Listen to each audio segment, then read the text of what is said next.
신한금융투자 안지원 PB팀장과 레몬리서치 김민수 대표 나와 계십니다. 어서 오십시오. 안녕하십니까. 네. 근데 왜 못 가세요? 저요? 네. 다른 그 프로 때문에 못 가시는 거죠? 저요? 네. 아유, 저는 사실 초대를 못 받았어요. 어딜 못 가는 거예요? 아 이번에 참석을 못 하신다고 하셔서 어벤져스가 아니라서. 어벤져스. 아 근데 김민수 대표는 못 가요? 저는 예능인입니다. 아 예능인이라서 전문가가 아니구나. 예, 전문가라고 하기에는 네, 그래서 다음에 다른 코너가 있겠죠, 뭐. 우리끼리 따로 한번 해볼까? 그 옆에서? 그 옆에서? 네. B급들의 행진이라고 못 나간 사람들끼리. 네. 아벤져스라고 그래서. 그렇죠. 네, 오늘 시장은 사실 분위기가 나쁘진 않았습니다. 분위기가 나쁘지는 않았었고요. 오늘 시장 정리부터 한번 좀 해주시죠. 네, 오늘 11월 들어서 계속 오르는 것 같아요. 아무래도 외국인 수급 영향이 좀 많이 끼치는 것 같고요. 왜 이렇게 산대요? 그러게요. 일단 중국 국제전화 한번 해보시지. 네, 국제적 카드가 없어서요, 카드가. 카드가 없어서. 예.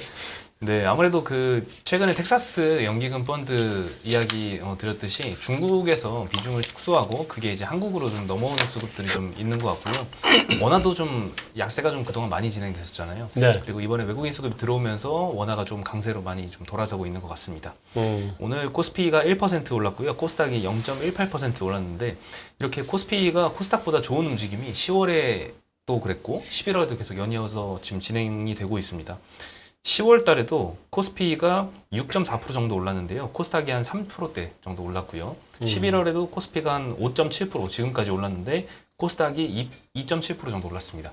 코스닥 대비해서 코스피가 한 2배 정도? 그러니까 코스피가 더 많이 좋대요. 예, 아무래도 이제 외국인 수급이 시장을 이끌다 보니까 좀 시가총액 큰 대형주 위주로 좀 상승이 이어지고 있습니다. 그러니까요. 뭐 사실 지수가 2,400 초반대 2,420포인트까지 올라왔는데 계좌가 올라온 거랑은 좀 다른 이야기일 수도 있는 것 같아요. 뭐 외국인들이 뭐 5조 샀는데 삼성전자 샀고 LG 에너지 솔루션 샀고 그런데 나는 두 종목 다 없고 저 두 종목 있어. 아니 그래서 난 정말 이번에 하고 싶은 얘기가 네. 외국인 애들이 다 내 계좌를 들여다보고 맞습니다. 그럴 것 같아. 네. 아니 근데 그 정도의 정보력이면 돈 벌어가도 돼요. 그런 건가? 그 정도의 정보력이면 개인 계좌 다 탈탈 털어서. 이렇게 하면 돈 벌어가도 되죠. 그렇군요. 그러니까 도저히 여기 못 견디고 팔고 그걸로 옮겨가면 그때부터 팔고 이거 사고. 근데 요즘 보니까 딱. 개인들이 네. 올라가면서 좀 요즘 다 팔잖아요. 네.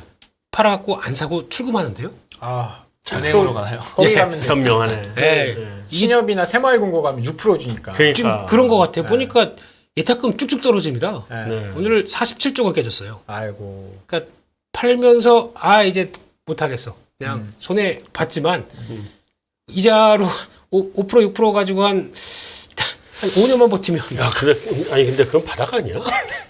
그러니까 신호가 되게 헛갈리게 많이 나오기 시작하는 게 이게 그리고 거기다가 이제 저희가 한 3주 전만 하더라도 거의 뭐 2천 깨지니 많이 이거 논의하고 있었지 않습니까? 네, 그렇죠. 네, 그러다가 이렇게 분위기 확 바뀌다 보니까 이게 그렇다고 또 대형주만 가다 보니까 중소형주도 안 가고 뭐 이런 복잡한 상황이 나오는데 근데 외국은 언제까지 산대요? 계속 사요? 내일이 중요합니다. 내일이. 내일이요? 왜요? 내일 무슨 날이죠? 내일이 목요일입니다. 내일 휴장 만기? 아니에요 혹시? 네, 설마 만기? 내일 옵션 만기일인데 네. 포지션하고 흐름들 쭉 보다 보니까 딱 눈에 띄는 게 그거더라고요.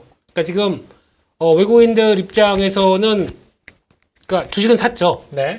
선물은 거의 뭐 한 10,000개 왔다 갔다 하는 수준인데 네. 그 사이에 콜 매도 풋옵션이 네. 지난 만기일 이후에 33만 개가 갖고 있습니다. 요게 어떻게 해결되느냐? 콜옵션이랑 풋옵션이랑 같이 가지고 있다고요? 아니요. 콜옵션은 매도. 약한 매도. 그렇게 크게 많은 숫자는 아닌데 풋옵션 매수가 30몇만 개입니다. 그러면 한 방 밀어버린다는 얘기네. 그러니까 이게 솔직히 외국인들도 다 똑같은 세력이 아니라고 하게 되면 뭐 주식을 사는 쪽은 인덱스 보면서 같이 움직였다고 하게 되면 그 반대쪽에는 나는 이거 인정 못해라고 하는 뭐 톰이 있으면 제리가 있을 거 아니에요. 아 그렇죠. 네. 뭐 제리 톰하고 제리는 서로 잘 인정하던데. 저 연합인포맥스에서는 그런데요. 네, 다른 데안 그래? 네, 외국에서는 또 안 그런가 봅니다. 네. 그런 쪽에서 늘어난 이 포지션을 내가 어떻게 처리할 건가가 관건이고 차라리 그냥 전혀 다른 세력이어서 너희 죽어도 돼. 그리고 그냥 또 가느냐. 아니면 또 요즘 뭐 보니까 중간 선거 결과 가지고 뭐 누가 좋은 애만 누가 시장에 좋은 애만 해 뭐 이런 얘기 나오고 게다가 지금 또 폭락을 하고 있는 이 가상화폐 시장 네. 예 이런 거에 영향을 이런 거에도 불구하고 그냥 꿋꿋이 환율 떨어지니까 우리는 그냥 간다 라는 쪽으로 보여주든지가 내일 내일 반 관건이다. 판 승부수가 나오지 않나. 옵션 매도가 많다 외국인들이. 풋옵션 매수가 많다. 풋옵션 매수가 많다. 풋옵션 매수가 많다. 네. 그렇기 때문에 하방에도 약간 열려 있다. 그런데 이제 추세가 맞춰지게 되면은 내일 같은 경우는 만약에 쭉 밀린다고 그래도 하루죠. 하루고 그 다음 날부터 또 가겠죠. 근데 일단 속도 조절은 내일 만약에 나올 수도 있다. 라는 생각은 들고 있습니다. 외국인이 한 달 동안 5조를 샀는데 뭐 산 이유가 아까 뭐 텍사스 연기금? 네, 그것도 그거는 이제 너무 궁색하지 않나요? 궁색한가요? 네. 제가 볼 때는 굉장히 큰 흐름의 변화인 것 같거든요. 그래요? 일단은 뭐 세부적인 내용은 그 중국을 제외한 나라를 원래 이제 중국이 포함된 벤치마크를 쓰다가 중국을 제외한 벤치마크랑 일반 그 이머징 마켓 그렇죠. 요걸 따로 쓰겠다라는 거잖아요. 그럼 보고서 보니까 중국 비중은 절반 정도로 낮아지고 나머지는 또 올라간다. 요 내용들인데 그렇게 되면 지금 다른 국가들 주식도 다 같이 확 올라야 되는데 우리는 그 벤치마크 변하기 전부터도 계속 그나마 순매수를 계속 하고 있었는데 오늘 대만 시장 보니까 네. 가능성이 있다고도 생각이 들어요. 대만이 그동안 한 지난주까지만 하더라도 네. 외국인들 순매도가 그냥 쭉쭉쭉쭉 나오면서 네. 거의 뭐 TSMC 주축을 해서 다 밀어버렸는데 네. 오늘은 또 반대로 나오더라고요. 2%. 네. 그러니까 오늘은 또 그 반대로 나오게 되면 또 여기도 기싸움이죠. 했다가 뭐 무슨 공매건 뭐건 간에 들어온 거 봤다가 여기서 또 이제 다시 여기도 저희만큼 다이나믹한 시장이에요. 네. 그런 생각이 들어요. 지난번 FOMC 끝나고 뭐 하여튼 연준에서 야 우리 여기서 뭐 좀 거의 다 오기는 오고 속도 조절을 하긴 할 건데 니들 여기가 끝이라고 생각하지 마 이러고 협박을 했잖아요. 그렇죠. 근데 시장이 안 믿는 것 같아. 에이 못 올리겠지 이렇게. 더 올리겠어 설마. 이래. 그러다 많이 맞았는데. 계속 맞았잖아요. 엄마가 더 못 때리겠지. 그리고 또 까불다가 뭐 빗자루로 맞을 거 몽댕이로 맞고 아빠한테 빠따로 맞고. 이렇게 사회자님께서 그렇게 경박한 단어를 쓰십니까? 빠따가 뭡니까 빠따가. 야구방망이. 네. 야구방망이. 그다음에 골프채 나오고. 좀 그렇게 잘하셨나요? 아니. 지금 상황이 그런 것 같아요. 아, 예. 못 그러죠. 6월 달이었나요? 6월 달에? 네. 못 올리겠지. 근데- 그런데 파월이 나와서 몽둥이로 한 대 때리고. 그렇죠. 그다음에 나와서 12월 잭슨홀에서 한 번 더 때리고. 11월 달에 이번에 또 때리고 들어갔잖아요. 네. 그럼 지금도 못 올리겠지 그러고 있는데 12월 달에 나와서 무슨 얘기할지가. 근데 이제 그 차이가 있죠. 그때하고 지금 차이는 그때는 위로 올라갈 룸이 많았는데 이제는 올라갈 룸이 얼마 안 남았잖아요. 지들이 아무리 그런다고 근데 저는 그렇게 생각 안 이거죠. 합니다. 얘기 들어보세요. 아무리 그런다고 5%야 가겠어. 이런데 6% 나오면 이제 왕당한 거죠. 저는 그렇게 생각 안 하는 게 못 올리는 이유는 너무 많이 맞아서 애들이 체력이 없어. 그렇죠. 저 때리면 죽을 수도 있으니까. 미국 채권 시장 지금 힘들죠. 죽을 수도 있으니까 못 때릴 수도 있겠는데. 글쎄요. 그런데 우리나라 왜 사는 거죠? 근데 금리 인상도 못하면 이제 경기 신흥국이? 꺾이는 건 끝인 거고 그러면 어느 나라부터 시작이에요? 한국 때문부터 시작 아니에요? 또 그런 것들의 수혜를 또 받는군요. 그렇죠. 그리고 제일 시가총액 큰 반도체 섹터가 이미 떨어질 대로 많이 떨어졌고 많이 떨어졌고. 그리고 몬스터리의 콜도 나왔잖아요. 그 여러 가지 측면에서 뭐 거시로 보나 아니면 뭐 중국 이슈로 보나 우리나라 펀더멘탈로 보나 아니면 밸류에이션 하단으로 보나 뭐 매수하기에 좋은 시장인 것 매력적인 같아요. 것 같아요. 예. 환율 이제 꺾이기 시작했고. 네, 환율도 근데 이제 고점 찍었죠. 우리나라 이제- 펀더멘탈이 좋아요 지금? 제가 보기에는 네. 뭐 이런 얘기를 다 갖다 붙인다고 하더라도 가장 중요한 거는 시장을 끌 때 보통 그런 거 있죠. 이게 한국 시장 다 뭐 싸다고 치면은 네. 뭐 솔직히 주가 반등할 때 체력 뭐 밸류에이션 이거 필요 없지 않습니까? 그렇죠. 네. 근데 그때 보면은 한국 시장 움직일 때 네. 보통 보면은 다른 종목까지 다 연동돼서 움직인다라고 했었을 때는 제일 중요한 게 액티브가 와야 됩니다. 액티브. 네. 근데 우리나라 액티브 안 온 지 오래되지 않았어요? 그러니까 되게 제가 알기로도 한 저 그 트럼프 대통령이 이거 때리기 시작하면서부터 네. 그때부터 많이 사라졌어요. 아니 그 전부터 없어졌어요. 액티브 우리나라에서 멸종된 지 오래됐어. 아니 근데 만약에 싸다라는 논리가 나오기 시작하게 되면 이런 것들도 같이 들어와야죠. 액티브가 들어와야 된다. 근데 그게- 액티브는 없다. 안 보입니다. 그래서 일단은 아까 팀장님 말씀하신 것처럼 일단 뭐 패시브로만 들어오는 게 일단은 맞지 않나 싶은데 이것도 그러면 그냥 딱 그친다 그러면 또 어떻게 될까요? 그러니까 그래서 내가 걱정인 게 뭐 내 주식을 잘하는 건 아니지만 그래도 꽤 오랫동안 봤으니 네. 장이 돌아서서 대세 상승 갈 때는 한두 개만 가는 거 아니에요 원래. 원래 그렇죠. 원래 그러고 난 다음에 이제 뒤따라서 다른 애들이 뒤따라서 가는 거잖아요 이게. 네. 근데 요즘 계속 그 상위 세 개만 가길래 이게 대세 상승 돌아서는 건가? 뭐 대세 상승은 아니어도 하여튼 돌아서는 건가 하고 생각을 했는데 아무래도 뭐가 찜찜해. 그렇죠. 찜찜해 이게 또 이거 또 페이크 아닌가 이런 생각 들고. 원래 내려올 때도 더 찜찜하고요. 네.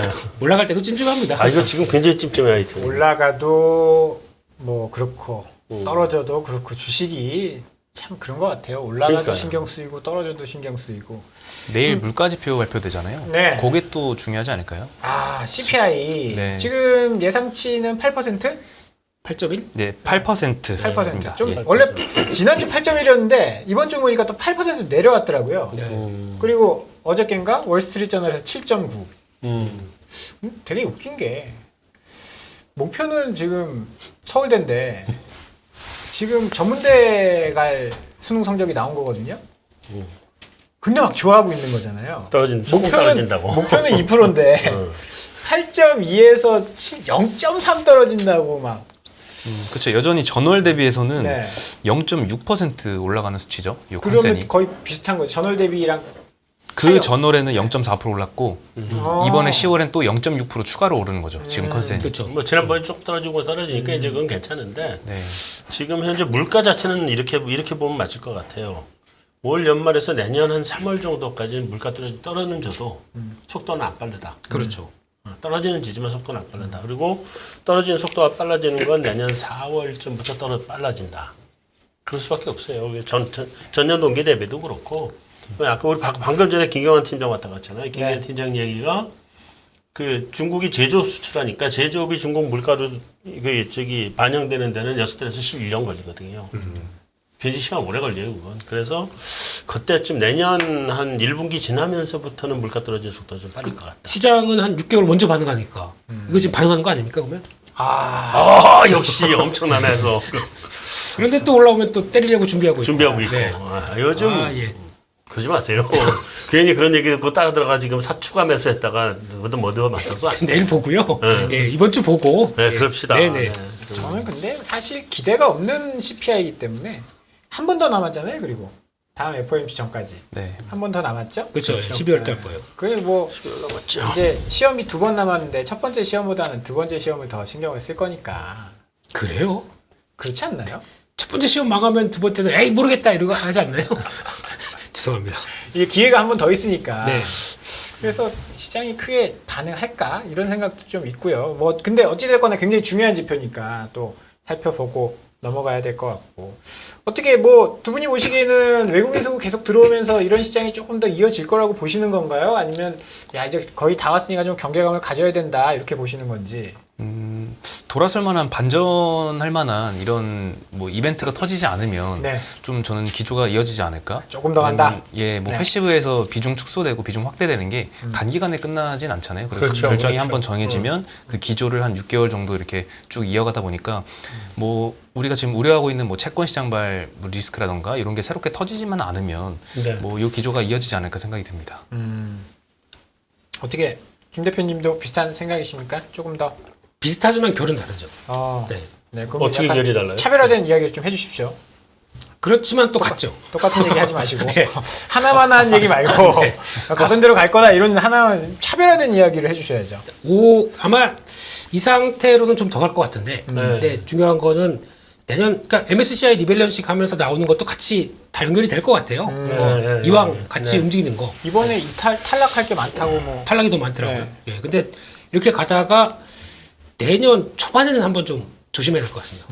왜냐하면 이게 그러면 이제 뭐 금리가 5%에 가까이 와 있는데 네. 그것도 순식간에 그냥 몇 개월 안에 쫙 올려버렸는데 네.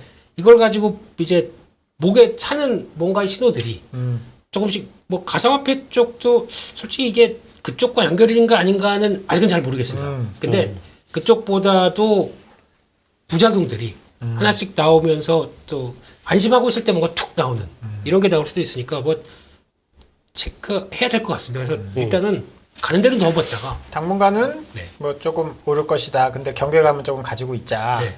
보충 질문. 네. 지난번 베어마켓 랠리 고점이 2,600이었잖아요. 2,550 네. 2,600 좀 안 갔죠? 네, 2,554? 네. 54? 예. 지금 이제 한 150포인트 남았나 그럼? 네. 네, 100포인트 좀 넘게 나왔죠. 100포인트 남았죠. 그 자리. 예. 공이- 가나요? 거기까지? 공이랑- 넘어가요? 그거 모르겠다. 팀장님 말씀하셨듯이 외국인 매수 이거 자꾸 정도가 팀장한테 넘기지 말고 본인 얘기를 하라니까 왜 넘겨? 고기랑 네. 2,600하고는 되게 의미 있는 저항 때문에. 그러니까 의미 있는 데잖아요. 그러니까 그래서 물어보는 거예요. 거기를 이번에 넘을 건지. 저는 시도는 해도 못 갈 것 같은데. 이렇게 맞는다? 네. 가면은 두저지 패기. 네. 그럴 것 같습니다. 일단. 알겠습니다. 아니기만 해봐라. 어저께 아니면 무섭네. 큰일 나겠어. 방송이 점점 더. 네. 어제 FTX발 코인 시장 폭락이 있었습니다. 지금도 뭐 오늘 추가적으로 하락하고 있는 것 같은데요. 사실 작년처럼 코인 시장이 굉장히 뜨거웠을 때는 주식시장도 영향을 좀 받았었어요. 코인이 급등하면 주식시장도 올라가고 코인이 폭락하면 주식시장도 폭락하고 뭐 테슬라가 일론 머스크가 한마디 하면 코인 가격 막 급등하면서 테슬라도 도지코인 올라가고 올라가고, 뭐 네. 다 그런 연관성이 있었는데 어제는 그런 모습이 안 나왔단 말이에요. 네. 일단은 이 코인 FTX발 코인 시장 폭락 여기에 대한 이야기랑 주식시장 이야기 조금 어떻게 해주시죠? 네, 일단 FTX라는 이제 FTX가 코인 발행하는 회사가 있고요. 가상화폐 거래소가 있고 네. 그 계열사가 있는데 이 FTX가 발행한 코인들을 계열사가 굉장히 많이 갖고 있다라고 해서 이 자료가 발표된 이후에 너무 재무적으로 좀 부실하다 이런 리스크가 좀 나왔고요. 그래서 바이낸스 CEO가 그럼 우리 갖고 있는 FTX 관련된 코인들 좀 매도를 하겠다라는 트윗을 날리면서부터 요 이슈가 좀 시작이 됐고요. 뱅크런이 일어났죠. 네, 그래서 바이낸스가 굉장히 많이 갖고 있는 홀더인데 네. 얘네가 팔면은 이제 많이 떨어지겠다라고 해서 그 전에 팔겠다라고 해서 매도가 많이 몰렸고 그래서 이거 시장 진화를 위해서 이 바이낸스가 이 FTX를 인수를 결정을 했다라고도 이야기를 했지만 뭐 사실 그 LOI라고 하는 게 이렇게 큰 구속력이 없다라고 알려졌고요. 그리고 당국의 허가도 받기 어렵다는 이런 좀 인식이 생기면서 다시 또 재차 폭락을 더 크게 이어가서 결국 FTX가 발행한 코인은 거의 뭐 10분의 1토막 가까이 떨어져서 오늘 오후 들어서도 계속 추가적으로 하락했고 이게 다른 코인들까지 다 밀어내렸습니다. 지금 이 순간도 떨어지고 있죠. 그렇습니다. 얼마 전에 일어났던 테라 사태랑은 뭐가 좀 다른 건가요? 테라. 저는 뭐 이게 가상화폐는 전혀 몰라서 아니, 테라 때문에 망하는 거예요. 얘들이요? 네. 결국엔 그렇죠. 테라 때문이에요. 테라가 무슨 짓을 했죠? 테라가 나쁜 짓 했죠. 아 그랬어요? 스테이블인데 스테이블이 아니에요. 아 네. 그 짓을 여기에서 FTX가 발행한 얘네가 이게 그- FTT인가 네, 그렇죠? 맞습니다. 그것도 네. 스테이블 코인인가요? 스테이블이에요, 그것도. 예, 달러와 연동되어 있는. 근데 뭐 사실 저는 잘 모르지만 아니 어떻게 이렇게 된 거예요. 그러니까 네. FTX하고 이번에 사실은 문제된 게 아니지 알라메다 리서치인데 예. 알라메다 리서치가 벤처 캐피탈이에요 거기에. 음. 둘 다 오너가 샘 프리드만 뱅크스예요. 근데 알라메다가 루나를 많이 가지고 있었어. 그래서 루나 때 자빠질 거가 있었어요. 아, 근데 FTX가 여기에다가 자금 지원을 하면서 유동성 지원해서 요것만 살아남았지. 다른 건 다 죽었고. 그랬는데 그 사이에 이 샘 프리드만 뱅크스가 또 돈을 가지고 뭘 했냐면 저걸 샀잖아요. 미국의 그 저기 로빈훗 샀잖아요. 그러니까 여기 회사 돈 빼가지고 다 갖다 썼는데 그러고 나서 보니까 알고 보니까 스테이블이라는데 여기 담보금이 다 뺀 거야. 그렇죠. 그래서 지금 문제가 터진 거예요. 근데 결국에 또 루나 사태의 결론이라고 봐야죠. 모든 게 다 엮이고 엮여 있네요. 그렇죠. 그리고 그때 또 흔들렸던 솔라나 오늘 청산 나오는 거 보니까 거의 솔라나 프로젝트는 끝난 것 같고 지금 상태는 좀 많이 안 좋습니다. 그럼 FTX가 여기서 무너질까요?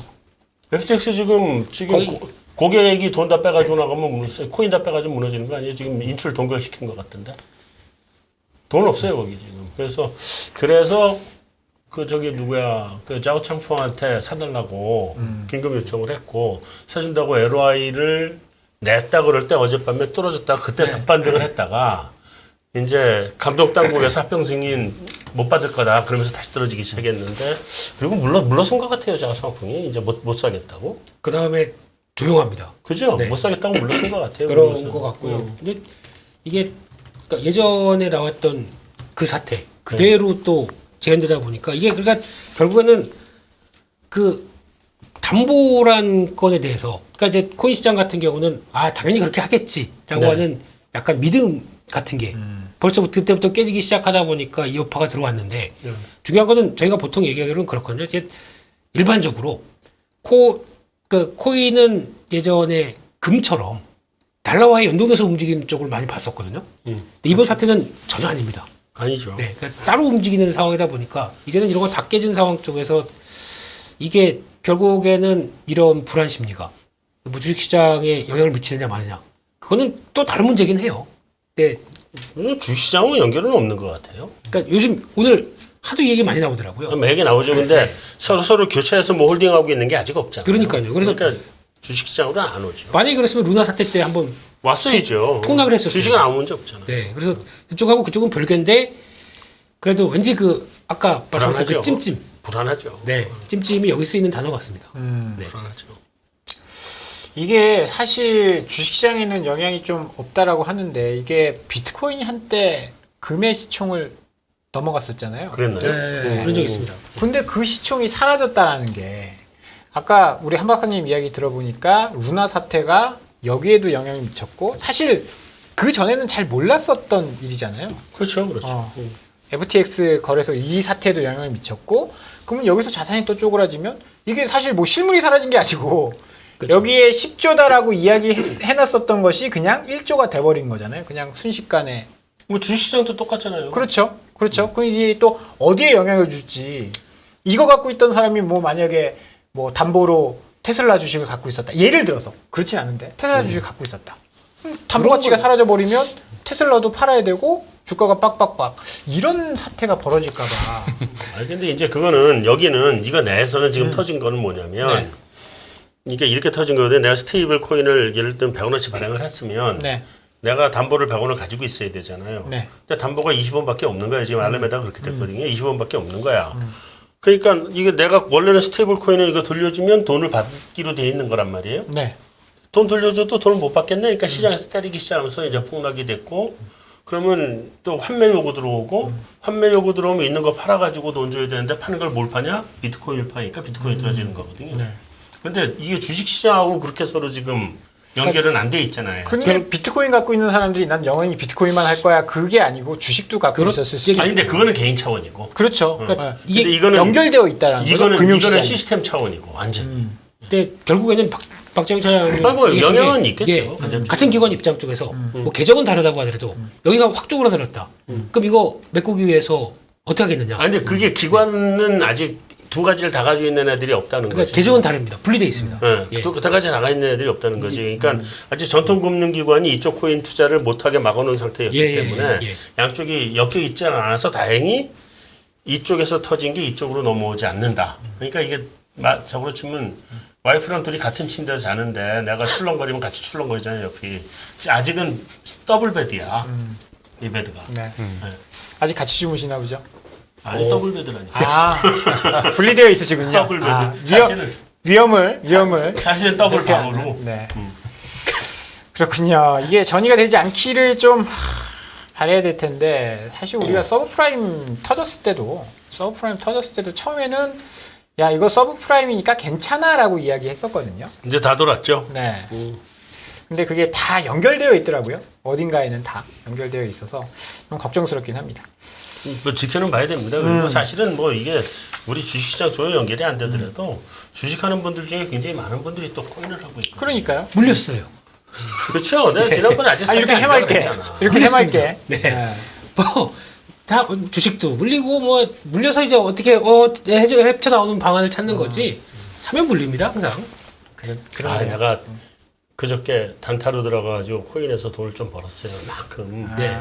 그래가지고 내가 평소에 사놓고 싶었던 코인을 그 번 돈 가지고 사야지. 그러고 샀어. 네. 다 물렸죠.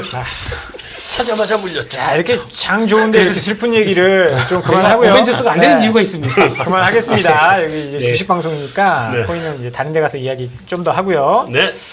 아, 뭐 이 얘기 빼고 다른 거 얘기했죠. 한전 오늘 급등했습니다. 전력 도매가 상한제 시행 가능성이 있다고요? 네, 일단 이 발전사 입장에서는 전력 판매 가격이고 한전 네. 입장에서는 이제 구매 비용이죠. 근데 요 상한제를 만들겠다고 하면 한전 입장에서는 사와야 되는 비용의 상한선이 설정이 되는 거라서 비용이 조금 줄어들 만한 이슈입니다. 그래서 유럽이 러시아 유가 상한제 하는 거랑 비슷한 건가요? 그런 느낌이죠. 네, 그래서 지금 계속 기대하고 있는 전기 요금을 인상을 하지는 못하고 있지만 그래도 비용을 줄이면서 적자 폭이 조금 줄어들 수 있다. 이런 기대감이 좀 형성이 되고 있습니다. 그것 때문에 뭐 공급하는 쪽에서는 반발이 많던데. 반발이 많습니다. 난리 났죠. 이게 옛날부터 계속 이야기가 되었던 건데 네. 하려다가 이제 안 되고 또 이제 다시 또 이야기가 나오고 있는 상황인데 반발하는 쪽은 또 막강하게 반발을 하고 있죠. 근데 정부에서는 이제 당장 12월부터 이제 시행을 할 거다라고 얘기는 하고 있지만 오늘도 이제 상장사 중에 이제 발전사들 보면은 주가가 이렇게 빠지진 않았거든요. 관련된 애널리스트 코멘트도 보니까 이게 3개월 정도 한시적으로 시행을 한다라고 하더라고요. 그래서 이제 크게 발전사 입장에서도 뭐 이익 추정치를 내릴 만한 그 정도의 이슈는 아니다라고 하고 있습니다. 근데 오늘 한전 입장에서는 또 굉장히 많이 8.7%나 많이 급등을 해서 그동안에 워낙 기대감이 없었던지 네. 예, 수급이 많이 비어 있었던 모양이 이렇게 좀 많이 올랐던 것 같습니다. 또 거기다 오늘 이번 주죠. 그 비업무용 자산 매각한다고 그러면서 거기서 나오는 11일인가 그렇던데 그거 하기 시작하게 되면 구조조정 효과잖아요. 한전이요? 네. 뭐 또 현대차가 사주시나? 저도 못 아, 사요. 그러지 마세요. 저도 못 사요. 한방님 그러지 마세요. 그건 아닌가? 그것 때문에 현대차가 10년 동안 괴로웠어요. 그러니까 힘들어. 큰일 납니다. 그런 이슈 또 큰일 납니다. 얘기하시면 알겠습니다. 네, 네. 죄송합니다. 아직 첫산 못 떴죠? 첫산 떴나요? 아, 떴습니까? 삼성도? 삼성도 올라가고 가보니까, 있어요? 예. 벌써 여기 도로까지 막아놓고 아. 밖에 그건 옛날부터 도로 막아놓고 몇 년 전부터 그거는 한다고 저 지하철 말고 했었는데, 예. 그 바깥쪽에 그쪽에 이제 집은 땅 닦고 있더라고요. 아직 삼성요? 예. 6년 됐죠? 2014년 5년. 그- 거기가 지금 14년도였죠. 예. 그러니까 저 얼마 전에 들은 얘기인데 그 백칭 한다고 해서 결국 백칭 못 하기로 했잖아요. 그것도 네. 시간이 좀 걸리는 거 환경 같아요. 영향 평가 뭐 이런 거. 환경 영향 평가보다 더 큰 문제가 비행장 아닙니까 비행장? 그 비행장. 예, 예. 비행장 롯데는 활주로를 이렇게 꺾어줬잖아요. 네. 여기는 전산 시스템을 다 바꿔줘야 된대요. 뭔가 항법 장치 뭐 이런 거를. 네. 근데 그게 몇천억 들어간대. 그러면 그 비용까지 해서 이 빌딩을 지어놓으면 수준산이 안 나오더라고요. 그래서 100층짜리 안 하고 60층짜리 3개인가 뭐 이렇게 하는 것 같은데.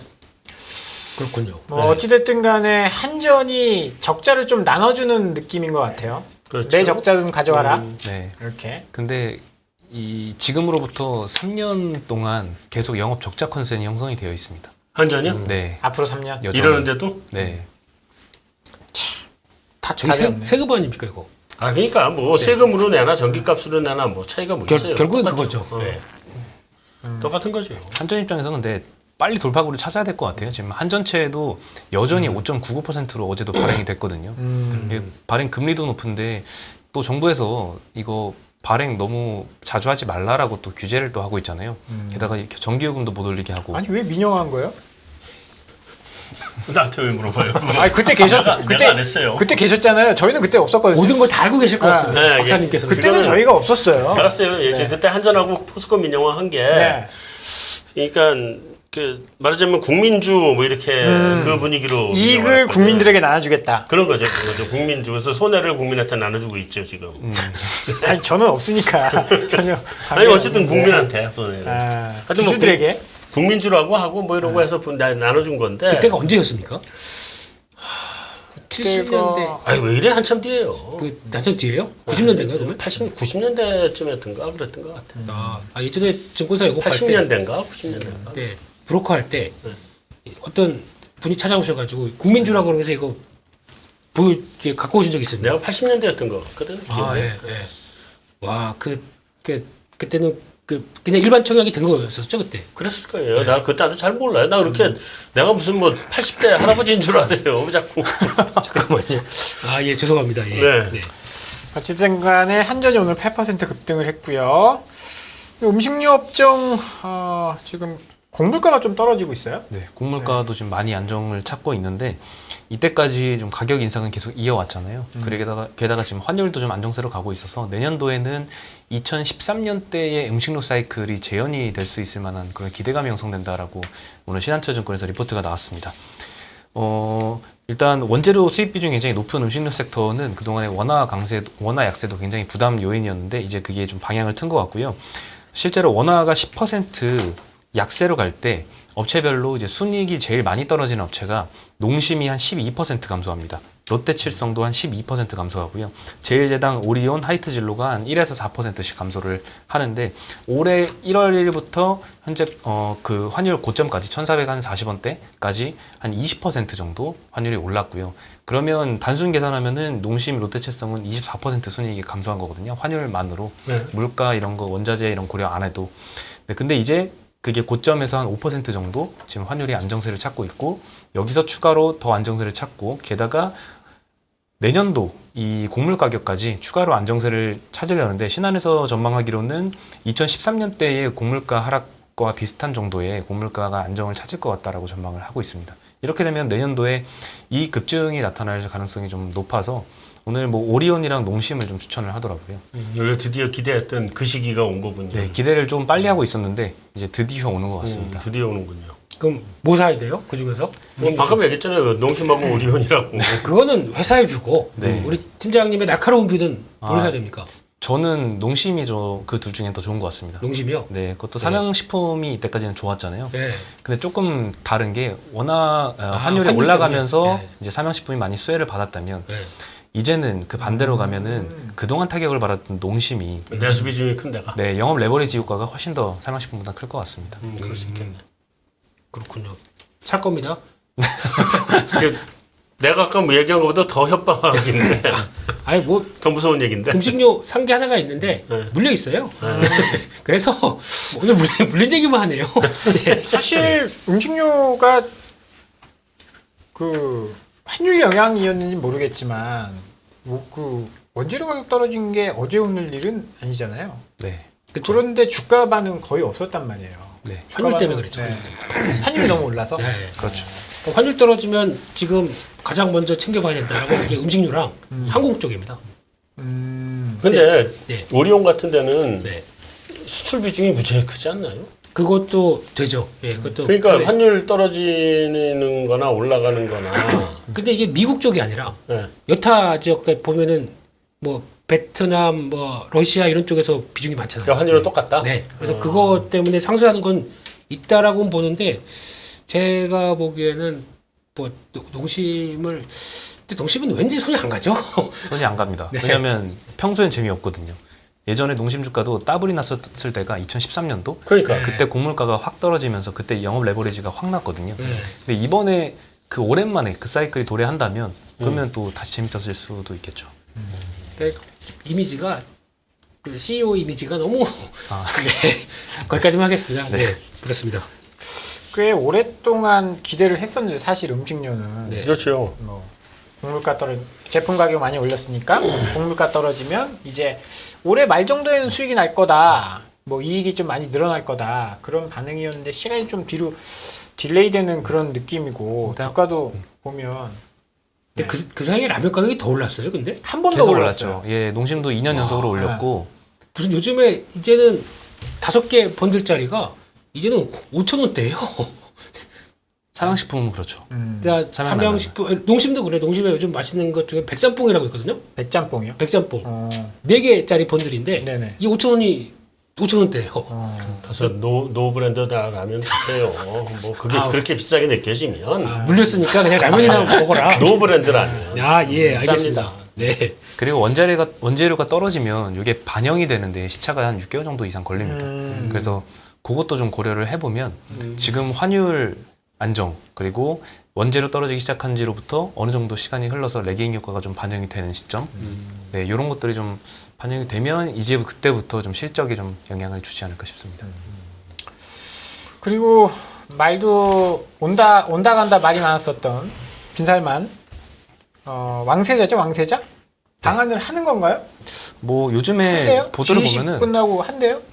계속 너무 구체적으로 보도가 나오더라고요. 구체적으로 일정에 대해서. 나온다고 몇 시 몇 분에 오는지? 호텔 예약을 했다면 호텔 예약을 어디? 예. 신라호텔? 예. 음. 아니 저 명- 롯데 네, 명동의 롯데호텔 야. 예약을 해서 아, 그 위층인가 아래층을 일단 싹 이렇게 막아놓고 그렇죠. 뭐. 네 같은 층도 당연히 막아놓고 그냥 사는 거 아니에요? 그냥 호텔을 하루 묵는데 그냥 사버리겠다. 네. 네, 그렇게 해서 좀 명동 호텔에 있다가 하루만 있다가 또 일본으로 넘어간다 이런 구체적인 스케줄까지 나오면서 좀 기대감을 더해가고 있습니다. 청와대에서는 노코멘트 나왔던데. 네, 공식적으로는 당연히 뭐 노코멘트라고 할 수는 있고 그러면 이거는 뭐 어디서 찌라시예요? 이거는 롯데 이제 호텔에서 나왔겠지 그럼. 보도에서 D1보에서 나왔어요. 나왔어요. D1보. 아. 네. D1. 그러니까 롯데 호텔 취재해서 그 다 이제 잡았냐. 다 그 5성급 호텔에 전화해봤겠죠. 혹시 이름 있냐? 살만이 형 있냐? 없냐? 뭐 이런 거 다. 근데 그런 거 하면 알려줘요? 개인정보인데? 알려주면 안 되겠죠. 알려주면 안 안 되겠죠. 되죠. 근데 그냥. 우리 사이 있잖아 이러면서 했겠죠. 그래서 오늘 뭐 사실 뭐 관련된 업종은 되게 많잖아요. 건설이나 뭐 이런 쪽들 있었을 거고. 그다음에 뭐 지난번에는 게임주가 조금 좋았었던 것 같기도 하고 빈살만이 게임에 관심이 많다. 뭐 이런 이야기들. 뭐 게임에 진심이다. 뭐 이런 이야기들도 있었고. 그렇죠. 오늘은 어떤 반응이 있었나요? 뭐 오늘 요즘엔 그 빈살만 관련된 뭐 네옴시티 수혜주라든가 이런 네. 것들은 이제 좀 조정받는 모습을 들어가고 있고요. 항상 아 이런 이미. 네. 네. 오르다가 이제 이미 조정이다. 네. 근데 원래는 이제 요 이슈가 터진 날 D-Day부터 그 하락이 시작이 되거나 좀 더 빠르면 한 이틀 전부터 이렇게 시작이 되는데 뭐 이번에도 그렇게 되지 않을까 싶습니다. 왜냐하면 빈살만이 온다고 해서 갑자기 뭐 대형 수주를 딱 약속을 해주고 가면 뭔가 있겠지만 보통은 이제 협의를 다 해놓고 뭐 이런 구체적인 숫자 얘기가 나오진 않을 가능성이 좀 높잖아요. 그렇죠. 계약서 쓰려 그러면 최소한 6달이에요. 네. 그때부터. 그러면 제로 소멸로 좀 반응을 하지 않을까 싶습니다. 오늘 수소 쪽이 좀 올랐잖아요. 네. 그러니까 좀 신선한 거 뭐 이런 거 찾다가 네 그 수선 또 왜요? 얘기하실 겁니다. 네. 수소도 뭐 마찬가지로 예전에 그 사우디 에너지부 장관과 그 네. 회담에서 수소산업 협력 방안을 논의했었습니다. 그래서 음. 빈살만 이번에 오면은 수소산업 관련된 이야기도 할 가능성이 좀 높아 보이긴 합니다. 어디 수소 상용차 뭐 수출한다는 뭐 그런 이야기도 있는 것 같은데. 네. 요즘도 뭐 오늘 뭐 SP열세 같은 거는 뭐 9%나 올랐고요. 일진 하이솔루스 6% 이렇게 다 수소 관련주들 다 좋았습니다. 아, 수선이 다 좋았군요. 그 협약했을 때 같이 있었어요. 수소 관련된 사업 포괄적인 내용과 모빌리티 관련된 쪽 같이 했거든요. 난 또 김민수 대표님이 협약할 때 옆에 같이 있었다는 줄 알았는데 방금. 물렸습니다. 네, 물렸습니다. 예. 그래서 그러다 보니까 이게 연관돼서 뭐 그런 쪽으로 나오지 않느냐라는 쪽으로 나오는데 제가 보기에는 이쪽보다 그걸 잘 봐야 될 것 같아요. 건설기계 쪽. 물론 많이 올랐습니다. 좀 미친 듯이 올라갑니다. 근데 이게 보니까 사우디아라비아하고 시간 관계상 빨리 얘기할게요. 네. 호주하고 협약을 맺었어요. 사우디아라비아도 우리 이렇게 광물 이렇게 많다. 사우디가요? 사우디가 많대요. 광물이 많아요? 광물이 모래 속에? 많답니다. 예. 몰랐습니다. 이 정도인 줄 몰랐습니다. 근데 네. 하려고 하게 되면 뭔가 광물에 진심인 나라 어디냐? 호주? 협약 맺어가지고 우리 좀 도와달라 이렇게 얘기했습니다. 광물 파는데. 네. 그럼 광물 팔려면 뭘로 하겠습니까? 파는 기계가 있어야 될 거 아닙니까? 포크레인 있어야 된다. 네. 이것도 만약에 해서 구체화되기 시작해서 뭐 무슨 뭐 나오기 시작한다 그러면은 또 그러니까 이게 지금 건설 기계가 올라가는 게 그거 같아요. 중국은 제껴없고 중국은 아니라 광물 쪽 이제 뭐 리튬 광산도 찾겠다, 뭐 니켈 광산 찾겠다 이러다 보니까 거기 막 파재끼지 않습니까? 여기저기 판다. 그거 다 뭘로 합니까? 기토를 찾으려고. 네. 그래서 이것도 하나의 그럼 예. 저기 두산이 아직 두산 있나? 인프라코 가지고 아니에요? 현대. 현대- 팔았나? 네. 현대 두산 인프라코인데 현대 그렇게 두산. 됐나? 네. 요즘 차트 보면은 네. 많이 올랐죠? 와 무슨 그러니까 저희가 보통 얘기하는 급등도 있잖아요. 네. 네, 뭐 코스닥 시총 한 500억짜리가 예. 급등해서 막 1000억대로 넘어가는 이 차트가 나오고 있습니다. 아 그래요? 네. 그 큰 주식이? 네. 그래서 좀 뭐 미리 좀 얘기해 주지 오르기 전에. 전 물렸다니까요. 네. 네, 오늘은 물린 컨셉입니다. 예. 네.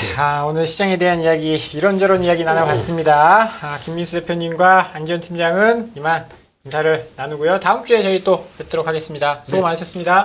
수고했습니다. 감사합니다.